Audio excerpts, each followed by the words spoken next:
ಜನಕಲ್ಯಾಣ ಕಾರ್ಯಕ್ರಮಗಳನ್ನ ಹಮ್ಮಿಕೊಂಡು ಜನಸಾಮಾನ್ಯರಿಗೆ ದೊರಕಬೇಕಾದಂಥ ಅವ್ರನ್ನ ಮುಟ್ಟಬೇಕಾದ್ರೆ ಆ ಲಿಸ್ಟಲ್ಲಿ ನೋಡಿಕೊಂಡೇ ನಾವು ಮಾಡ್ತಕ್ಕಂಥದ್ದು. ಈಗ ಎಲ್ಲಾದರೂ ಮೈ ಮರೆತು ನಮ್ಮವರು ನಮಗೆ ಗ್ಯಾರಂಟಿ ಬರ್ತಾ ಇದೆ, ನಮ್ಮ ಹೆಸರು ಇದೆ ಅಂತೇಳಿ ಮೈ ಮರೆತು ಮನೇಲಿ ಕೂತ್ರೆ ಇವರು ಮತದಾರ ಪಟ್ಟಿಯಿಂದ ಹೆಸರು ತೆಗಿತಾರೆ.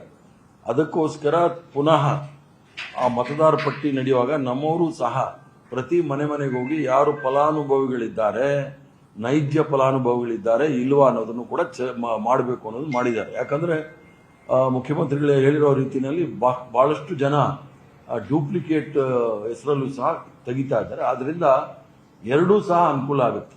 SIR ಅಲ್ಲಿ ಅವ್ರು ಮಾಡ್ತಕ್ಕಂಥದ್ದು, ಅವ್ರು ಯಾರು ಕೈ ಬಿಡ್ತಾರೆ ಅದನ್ನು ನಾವು ನೋಡಬೇಕಾಗತ್ತೆ, ಅವರು ಫಲಾನುಭವಿಗಳ ಅಲ್ವಾ ಅನ್ನೋದು ನೋಡಬೇಕಾಗತ್ತೆ. ಆದ್ರಿಂದ ಅದು ಡಬಲ್ ಕೆಲಸ ನಾವು ಸರ್ಕಾರದಿಂದ ಮಾಡ್ತಾ ಇದ್ದೀವಿ. ಡಬಲ್ ಚೆಕ್ ಲಾಸ್ಟ್ ಟೈಮ್ ಮಾಡುವಾಗ ನೀವು ಬರೀ ಆಧಾರ್ ನಂಬರ್ ಮೇಲೆ ಕನೆಕ್ಷನ್ ಅಂದ್ರೆ ಫ್ರೀ ಕೊಟ್ಬಿಟ್ಟಿದ್ರಿ ಆಧಾರ್ ನಂಬರ್. ಈಗ ವೋಟರ್ ಐಡಿ ಕೇಳ್ತಾ ಇದ್ರಿ, ಪಾನ್ ಕಾರ್ಡ್ ಕೇಳ್ತಾ ಇದ್ರಿ. ಅಲ್ಲಲ್ಲ, ಈಗ ಅವ್ರ ಹೆಸರಿದೆ. ಯಾಕಂದ್ರೆ 11 ಡಾಕ್ಯುಮೆಂಟ್ ಕೊಡಬೇಕು ಅಂತ ಹೇಳಿದ್ದಾರೆ ಎಲೆಕ್ಷನ್ ಕಮಿಷನರು, ಸನ್ಮಾನ್ಯ ಫೇಕು ಮಹಾರಾಜರು ಹೇಳಿದ್ದಾರೆ. ಆದ್ರಿಂದ ನಾವು 11 ಅವ್ರದೇ ಮಾರ್ಕ್ಸ್ ಕಾರ್ಡ್ ಇಲ್ಲ, ಫೇಕ್ ಮಾರ್ಕ್ಸ್ ಕಾರ್ಡ್ ಇಟ್ಕೊಂಡಿದ್ದಾರೆ. ಬೇರೆಯವ್ರದ್ದು ಏನು ಸರ್ಟಿಫಿಕೇಟ್ ತಗೋತೀರಾ? ಅದೊಂದು ಇದೆ, ಸ್ಕೂಲ್ ಸರ್ಟಿಫಿಕೇಟ್ ಇದ್ರೇನು ನಡೆಯುತ್ತೆ ಅಂತ ಹೇಳಿ. ಪ್ರಧಾನಮಂತ್ರಿಗಳದ್ದೇ ಫೇಕ್ ಸರ್ಟಿಫಿಕೇಟ್ ಇರುವಾಗ ಸ್ಕೂಲ್ ಸರ್ಟಿಫಿಕೇಟ್ ಎಲ್ಲಿ ಕೇಳೋದು? ಜನಗಳಿಗೆ ಎಷ್ಟು ತೊಂದರೆ ಕೊಡಬೇಕು ಅದನ್ನ ಭಾರತೀಯ ಜನತಾ ಪಾರ್ಟಿ ಸರ್ಕಾರ ಮಾಡ್ತಾ ಇದೆ. ಅದಕ್ಕೆ ನಾವೆಲ್ಲರೂ ಸಹ ಜಾಗೃತರಾಗಿರ್ಬೇಕು ಅನ್ನೋದೇ ನಾವು ಇಷ್ಟು ದಿನ ಪ್ರಚಾರ ಮಾಡ್ತಾ ಇದ್ದೀವಿ. ಈಗ 3 ವರ್ಷ ಅಂದ್ರೆ ನಾವು ಬಡವರಿಗೆ ಕೈ ಸೇರ್ತಾ ಇದೆ ಅಂತ ತಿಳ್ಕೊಂಡಿದ್ವಿ. ಕೆಲವು ಗಂಭೀರವಾದ ಆರೋಪಗಳು ಬಂದಾಗ, ಕಂಪ್ಲೇಂಟ್ಗಳು ಬಂದಾಗ ನಾವು ನೋಡಬೇಕಾಗುತ್ತೆ, ಪರಿಶೀಲನೆ ಮಾಡಬೇಕಾಗುತ್ತೆ.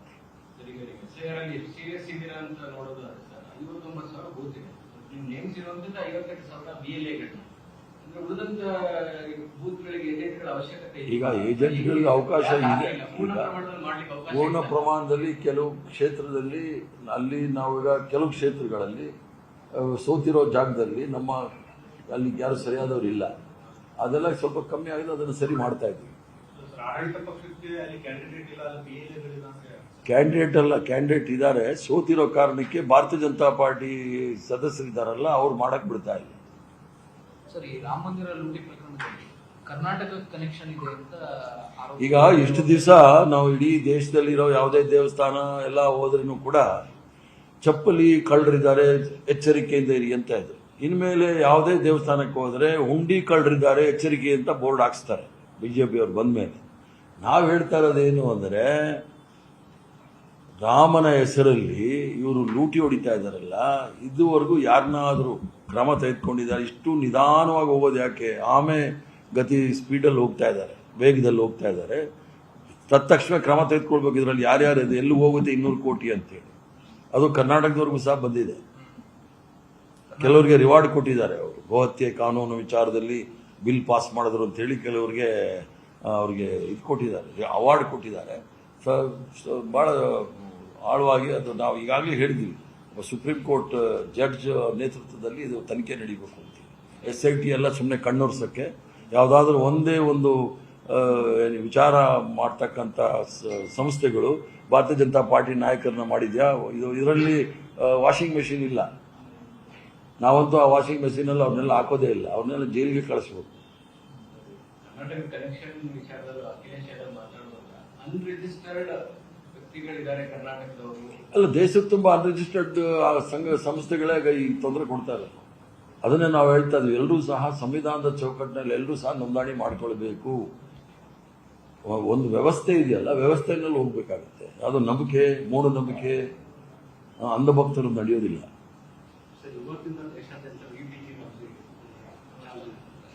ನೀವು ಕೂಡ ವಿರೋಧ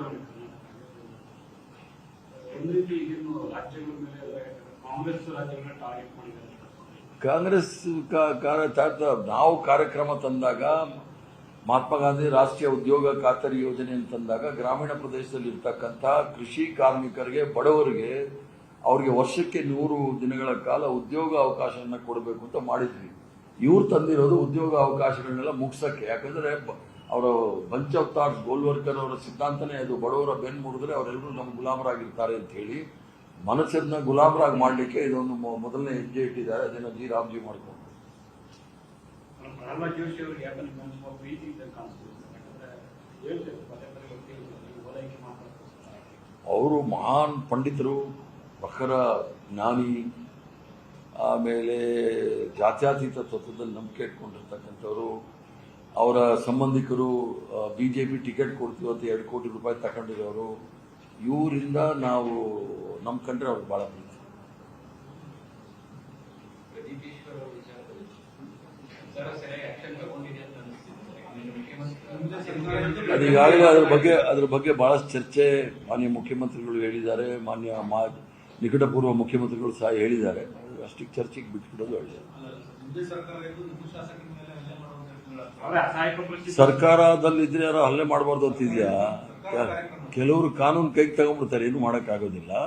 ರಾಜಕಾರಣದಲ್ಲಿ ಸ್ವಲ್ಪ ಡಿಸೆನ್ಸಿ, ಸಭ್ಯತೆಯನ್ನು ಮೇಂಟೈನ್ ಮಾಡ್ಕೋಬೇಕು, ಕಾಪಾಡ್ಕೊಳ್ಬೇಕಾಗತ್ತೆ. 2 ಕಡೆನೂ ಮಾಡ್ಕೋಬೇಕಾಗತ್ತೆ. ಆಗಿದೆ, ಯಾರು ಹಿಂಸೆಗೆ ಅವಕಾಶಗಳು ಕೊಡಬಾರ್ದು.